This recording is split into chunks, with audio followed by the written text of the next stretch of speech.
Преди 148 години гордите клисурци намериха сили и дързост да бъдат водачи на справедливата борба за извоюване на така жадуваната ни и скъпа свобода.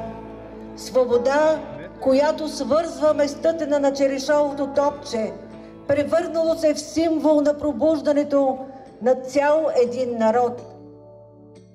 Според вас важно ли е да се правят такива възстановки и защо? Задължително.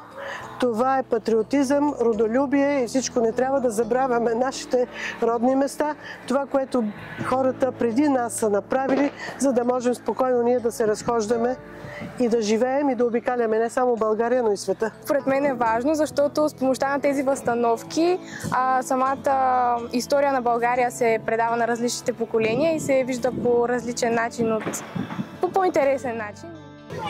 Според мен наистина е много важно да се правят такива възстановки, понеже по този начин може наистина да придобием представа как всъщност е протекла нашата история.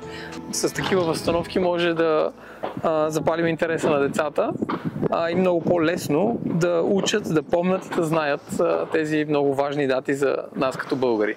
Как се роди идеята първия път? Трудно е да кажем, защото първите възстановки на това събитие датират реално от 1926 година. Нали знаете какво означава това? След 2 години ще станат 100 години.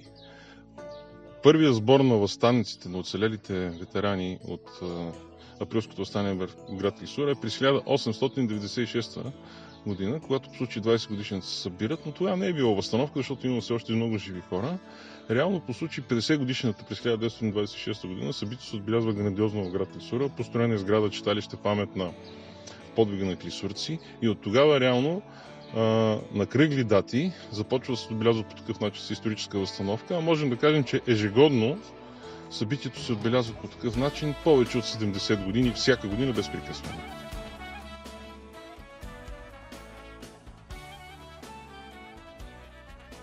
Възстановката на историческото събитие от април 1876 година пресъздава напълно драматичните и паметните събития от априлската епопея, които са се случили именно в малкото подбалканско граче. Тогава грачето 6 дни се бори да извоюва собствената си свобода. Градът, за съжаление, е опожарен напълно, а всичките му жители са избити. Над 400 мъже, жени и деца загиват под ударите на баши бозука. Това е най-старата възстановка, която се прави в България. Нейното начало още от преди 100 години. Това разказват и местните жители. Най-очудващото е, че за първи път тя е толкова мащабна и вълнуваща. В нея тази година се включиха над 200 доброволци от цялата страна.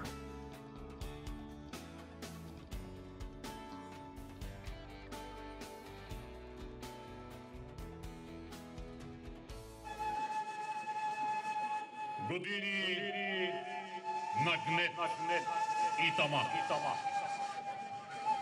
Години на робство. 500 години, през които българския народ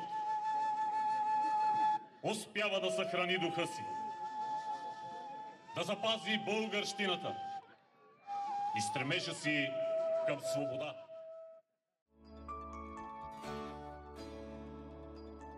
Бихте ли ни разказали малко повече за историята тук в Клисура? Малко ми е трудно, но само имам спомен какъв от дете, защото моята прабаба е от Клисура.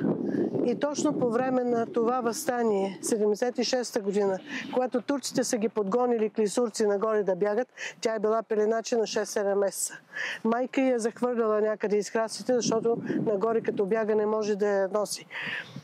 Сигурно е загинала, защото на връщане леля я намира и я отглежда тук в Клисура. И като дете сме идвали с моите родители на почивка в родната къща на прабаба ми.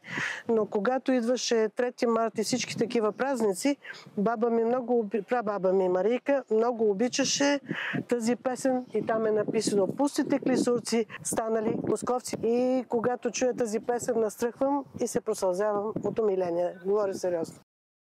Какво е ново, ново станало, ново станало в каменна Клисура? клисура. Какво е ново, ново станало, ново станало в каменна клисура. Пустите клисурци станали московци, а панагюрци донски казаци. Според вас, възстановката отговаря ли на въпроса българите, кои сме ние? Разбира се. Българите си тежим на мястото. В нашите сърца има голямо родолюбие и така се стараем да живеем и да предаваме нашето чувство и нашите настроения на нашите деца. Смятам, че доста добре отговаря. Със сигурност показва силата на духа на българите и колко жертвоготовни са били. Това наистина е всеобхватен въпрос, който има много отговори. Кои сме ние? Трудно може да се каже. Факт е обаче, че ние българите и нашата държава вече съществува повече от 1300 години. Да, с прекъсвания. Но на тези места, тук, на Балканите, по нашите земи, са минали толкова много народи. В крайна сметка, това, което остава за всичките тези векове, че ние българите сме тук. Имаме добри, имаме лоши качества, но сме тук и продължаваме и се надявам, разбира се, да пазим историческата памет и с нея да мислим напред за бъдещето.